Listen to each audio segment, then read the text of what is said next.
तो एक बात बताओ, वर्क एनर्जी थ्योरम और टोटल मैकेनिकल एनर्जी हम कब कब उसमें डिफरेंस क्या है, कब हम उसको यूज करेंगे? तो स्टूडेंट्स को इसमें बहुत ज़्यादा प्रॉब्लम होता है, वर्क एनर्जी थ्योरम और टोटल मैकेनिकल एनर्जी कंजर्वेशन। तो इस वीडियो में हम अभी तुम जितने भी मैकेनिक्स में प्रॉब्लम देखते हो उसमें से दी मोस्ट इम्पॉर्टेंट पार्ट है ये वर्क एनर्जी थ्योरम। तुम बहुत बार टोटल मैकेनिकल एनर्जी अप्लाई किए होगे, तो वहाँ पे मोस्टली स्टूडेंट्स ये गड़बड़ करते हैं, वर्क एनर्जी थ्योरम जहाँ पे लगाना होता है वहाँ पे टोटल मैकेनिकल एनर्जी कंजर्व करते हैं। तो दोनों में बहुत ज़्यादा डिफरेंस है, ठीक है। तो इस वीडियो में हम पूरा तुम्हें वर्क एनर्जी थ्योरम से रिलेटेड जितने भी प्रॉब्लम आएंगे ना वो सारे तुम बना पाओगे। इसमें पूरा कॉन्सेप्ट बता दूंगा मैं कैसे तुम्हें अप्लाई करना है वर्क एनर्जी थ्योरम, ठीक है। और टोटल मैकेनिकल एनर्जी कंजर्वेशन में जो तुम पढ़ते हो, total kinetic energy too plus total potential energy equal to constant, वो भी हम इसमें डिराइव करेंगे वर्क एनर्जी थ्योरम को यूज करके। तो इस वीडियो के बाद तुम्हें वर्क एनर्जी थ्योरम से रिलेटेड कोई भी प्रॉब्लम हो, कॉन्सेप्ट आसानी से यूज कर पाओगे, ठीक है। तो हम अभी इसमें जानने वाले बहुत सारी बातें, और फोर्सेस के बारे में भी जानेंगे, कंजर्वेटिव फोर्स क्या होता है, नॉन कंजर्वेटिव फोर्स क्या होता है, तो ये सारी चीजें और कुछ एग्जाम्पल्स इस पे कराऊंगा जिससे तुम्हारा ये कॉन्सेप्ट बिल्कुल क्लियर हो जाए। तो ये दी मोस्ट इम्पोर्टेंट है, बहुत इंपॉर्टेंट ये है, इसीलिए हम इसको उठाए इस कॉन्सेप्ट को। तो इस वीडियो में अभी हम इसको क्लियर करने वाले हैं, ठीक है। तो चलो स्टार्ट करते हैं वर्क एनर्जी थ्योरम से। So total work done by all forces acting on a particle is equal to change in its kinetic energy. Total work done equal to change in kinetic energy, simple. तो एक object पे जितने भी total work done तुम देख लो उसका सम कर दो, जितने भी वर्क हो रहा है सारे वर्क को जोड़ दो, तो क्या मिलेगा, उस ऑब्जेक्ट में कितना काइनेटिक एनर्जी चेंज हुआ वो मिल जाएगा। तो कंजर्वेटिव, नॉन कंजर्वेटिव, एक्सटर्नल, तीन टाइप का वर्क होता है, तीन टाइप के फोर्सेस होते हैं। तो उस फोर्सेस से जो वर्क होगा वो उसको हम conservative work, non conservative work, external work कहेंगे। टोटल वर्क को सम करोगे तो उस ऑब्जेक्ट का काइनेटिक एनर्जी में चेंज मिल जाएगा। तो यहाँ पे क्या है, स्टूडेंट पोटेंशियल एनर्जी और वर्क एनर्जी थ्योरम को मिक्स कर देता है, उसको पता ही नहीं कब वर्क एनर्जी थ्योरम लगेगा, कब पोटेंशियल एनर्जी लगेगा, टोटल मैकेनिक एनर्जी कंजर्वेशन लगेगा। तो अभी हम आगे इस पे हम बात करेंगे, तो मैं दोनों में हम डेरिवेशन करा के बताएंगे कि क्या है वर्क एनर्जी थ्योरम और कैसे टोटल मैकेनिकल एनर्जी कंजर्व करते हैं फ्रॉम वर्क एनर्जी थ्योरम से। तो हम बहुत बेसिक से तुम्हें बताने वाले हैं, तो पूरा क्लियरली समझ में आएगा। अगर तुम कुछ नहीं भी जानते हो तो सब समझ में आ जाएगा। तो एक एग्जांपल लेते हैं। अभी हम वर्क एनर्जी थ्योरम बता दिए कि क्या होता है वर्क एनर्जी थ्योरम, ठीक है, अभी हमने बता दिया। तो अब इसको हम एक एग्जांपल से बताते हैं। तो देखो एक ड्रॉप है जो वेलोसिटी 0 था इनिशियली, अब फाइनल जब वो ग्राउंड पे हिट किया ना 100 मीटर हाइट से, तो वेलोसिटी तुम्हें बताना है क्या होगा। तो इस पे हम देखेंगे कि फोर्स एक mg फोर्स लग रहा है, इस पे और कोई फोर्स ही नहीं है, एयर रेजिस्टेंस नेग्लेक्ट करना है, mg फोर्स है, तो एक ही फोर्स है, तो हम work done by single force लिखेंगे सीधा, gravitation is equal to delta K. दूसरा कोई फोर्स ही नहीं है वर्क करने के लिए, तो ग्रेविटेशन। तो वर्क का फॉर्मूला होता है फोर्स mg और कितना डिस्टेंस गिरा, तो डिस्प्लेसमेंट 100 है। डेल्टा क्या होगा, final kinetic energy half mv², initial तो 0 है वेलोसिटी, तो यहाँ से वेलोसिटी की वैल्यू कितनी हो गई 200, m से m कट गया g अंडर रूट। देखो कितना इजीली आ गया, मतलब 2000, मतलब रूट ये 2000 अंडर रूट आ गया। देखो कितना इजीली हमने क्या निकाल दिया, वेलोसिटी निकाल दिया। तो इस पे हम क्या वर्ड यूज किया, वर्क एनर्जी थ्योरम। अब आते हैं दूसरे कॉन्सेप्ट पे। तो अब इसको थोड़ा एक्सटेंशन वर्जन है इसका, इसमें एयर रेजिस्टेंस भी है इसमें, ठीक है। तो अब बताओ कि ये जो ऑब्जेक्ट गिर रहा है ना 100 मीटर हाइट से, तो ग्राउंड पे गिरा तो 2 मीटर पर सेकेंड से गिरा, ये हमने क्वेश्चन ऐसा बनाया।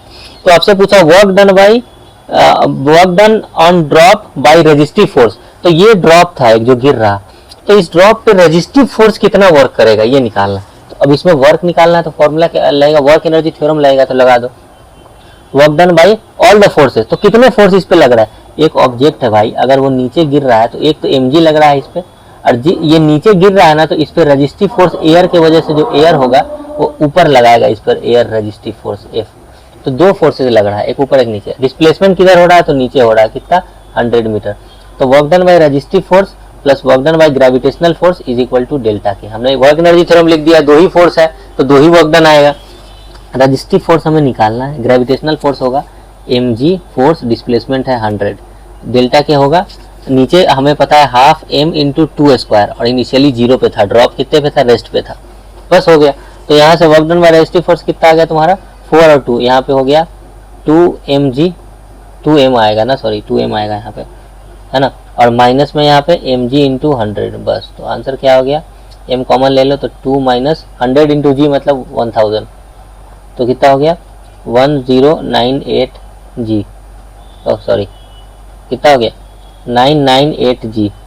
तो इतना माइनस में आ रहा है ना, इतना हो रहा है जूल, इतना वर्क डन रजिस्टिव फोर्स किया।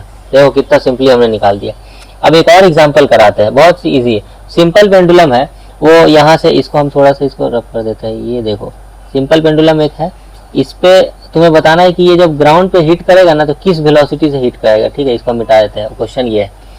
तो देखो जब ये नीचे आएगा तो किस स्पीड से ये हिट करेगा इसको। तो देखो ये सिंपल पेंडुलम अभी यहाँ पे है, ये बॉब इसका यहाँ पे है, तो ये यहाँ पे जब आ जाएगा तो किस स्पीड से ये यहाँ पे आएगा, हमसे ये पूछ रहा है। यहाँ पे वेलोसिटी इसका 0 है। तो देखो यहाँ पे कौन सा फोर्स लग रहा है, तो एक तो टेंशन लग रहा है और एक क्या लग रहा है, mg लग रहा है। दो ही फोर्स है तो दो ही वर्क डन आएगा। तो work done by tension plus work done by gravity is equal to delta K. लग गया, टेंशन का वर्क डन 0 है क्योंकि डिस्प्लेसमेंट इधर हो रहा है और टेंशन इधर है 90 डिग्री पे है, तो 0 हो गया। तो work done by gravity equal to delta के।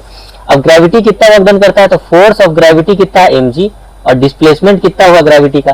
तो देखो इस ट्रायंगल को अच्छे से देखो, इस ट्रायंगल में ये जो लेंथ l है ये है ना, ये थीटा है, तो ये क्या हो गया, ये हो गया l cos थीटा। क्या हो गया, l cos थीटा। और टोटल लेंथ कितना है यहाँ पे, l है।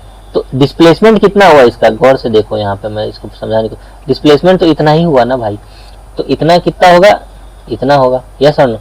तो l में से l cos थीटा घटा लो, तो l minus l cos theta, और डेल्टा के क्या होगा, final half mv square initial 0।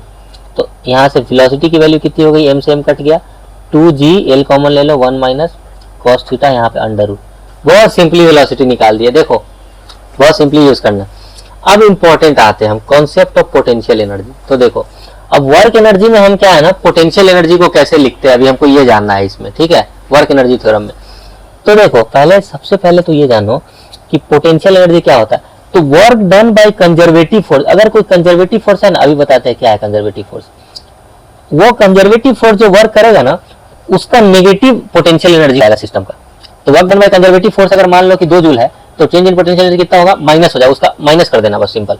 ठीक, अब कंजर्वेटिव फोर्स पे आता है कि क्या है कंजर्वेटिव फोर्स। तो यहाँ देखो सिंपल सी बात है, ऐसा फोर्स ना, देखो तुम सुने हो ना ग्रेविटेशनल फोर्स होता है, तो ग्रेविटेशनल फोर्स के साथ तुम ये पढ़े होगे कि ग्रेविटेशनल पोटेंशियल एनर्जी भी होता है, जिसका फॉर्मूला तुम 10th क्लास से पढ़ते आ रहे हो, mgh होता है। तो ऐसा फोर्स जिसके लिए पोटेंशियल डिफाइंड किया जा सकता है या किया गया है, वो फोर्स को बोलते हैं कंजर्वेटिव फोर्स। बहुत सिंपल बता दिया हमने, यहाँ पे कुछ नहीं है। तो यहाँ पे ग्रेविटेशनल फोर्स की वजह से पोटेंशियल एनर्जी डिफाइंड किया जा सकता है और किया गया है, तो इस हमको क्या कहेंगे, conservative force. Electrostatics force also the conservative force, 12th में पढ़ना है ये इलेक्ट्रोस्टैटिक्स। नॉन कंजर्वेटिव फोर्स है फ्रिक्शन, क्योंकि इसके वजह से कोई पोटेंशियल डिफाइन नहीं किया जा सकता है, इसीलिए। ठीक है, तो यहाँ देख लो, the force for which potential is defined called conservative force. इसमें 2 एग्जांपल है, देख लो। Frictional force, no potential energy is defined, no potential is defined, sorry, है ना। ठीक है, तो ये समझ में आ गई। अब आते हैं हम most important part, modified work energy theorem हम इसको कह रहे हैं, क्यों, अभी बता देते हैं। ये हमारा वर्क एनर्जी थ्योरम है, टोटल वर्क डन LHS में इक्वल टू डेल्टा के, change in kinetic energy. Total work done क्या, conservative force, non conservative force और एक्सटर्नल फोर्स। तो ये तीनों को सम कर देंगे तो डेल्टा के हो जाएगा। कंजर्वेटिव अभी बता दिया, नॉन कंजर्वेटिव फ्रिक्शन होता है, कंजर्वेटिव ग्रेविटेशनल फोर्स होता है। एक्सटर्नल फोर्स कोई भी बाहरी फोर्स लग रहा है तो वो एक्सटर्नल वर्क डन करेगा। अभी एग्जांपल लेके हम बताएंगे। तो इसको हम क्या बताया अभी कि जो कंजर्वेटिव फोर्स है ना, उसके लिए पोटेंशियल एनर्जी डिफाइंड है। क्या बताया, कंजर्वेटिव के लिए ही डिफाइंड है, नॉन कंजर्वेटिव के लिए डिफाइंड नहीं है। तो कंजर्वेटिव वर्क डन की जगह हम माइनस उधर ले जाओ तो माइनस डेल्टा यू लिख सकते हैं। तो वर्क एनर्जी थ्योरम में हम क्या रख दिए, यहाँ पे माइनस डेल्टा यू लिख दिए इसके जगह पे, यहाँ पे ये देखो। ठीक है, बस बाकी सब सेम है यहाँ पे। ठीक है, अब हम ये हमें मिल गया, डेल्टा यू को उधर ले जाओ तो डेल्टा यू प्लस डेल्टा के हो गया। अब हम एक कंडीशन लगाएंगे जिसको बोलेंगे इफ, अगर एक्सटर्नल और नॉन कंजर्वेटिव वर्क डन 0 हो जाए, नॉन कंजर्वेटिव फोर्स की वजह से वर्क डन 0 हो जाए और एक्सटर्नल फोर्स की वजह से वर्क डन भी 0 हो जाए, तो ये दोनों तो निपट जाएगा। तो इधर क्या मिल जाएगा, 0, इधर मिल जाएगा डेल्टा यू प्लस डेल्टा के। तो यहाँ से डेल्टा यू को लिख लो, ये यूएफ माइनस यूआई, इसको ये लिख लो, इसको थोड़ा इधर उधर भेजो तो ऐसा मिल जाएगा, जिसको हम कहते हैं टोटल मैकेनिकल एनर्जी कंजर्व्ड। तो यही हमें जानना था, कब कंजर्व होता है टोटल मैकेनिकल एनर्जी। तो अगर कोई पूछे तो बोल देना जब ये बात होगा तब होगा। एक्सटर्नल वर्क डन 0 होना चाहिए, नॉन कंजर्वेटिव वर्क डन 0 होना चाहिए, नॉन कंजर्वेटिव फोर्स की वजह से, मतलब फ्रिक्शन फोर्स वर्क नहीं करना चाहिए, और कोई एक्सटर्नल फोर्स है तो वो भी वर्क नहीं करना चाहिए। तब हम क्या लगाएंगे, टोटल मैकेनिकल एनर्जी लगा देंगे बहुत इजीली। ठीक है, तो लास्ट में मैं ये बात बोलना चाहूंगा कि if any force is doing work then 100% kinetic energy will change. अगर फोर्स वर्क कर गया मतलब काइनेटिक एनर्जी चेंज होके ही रहेगा।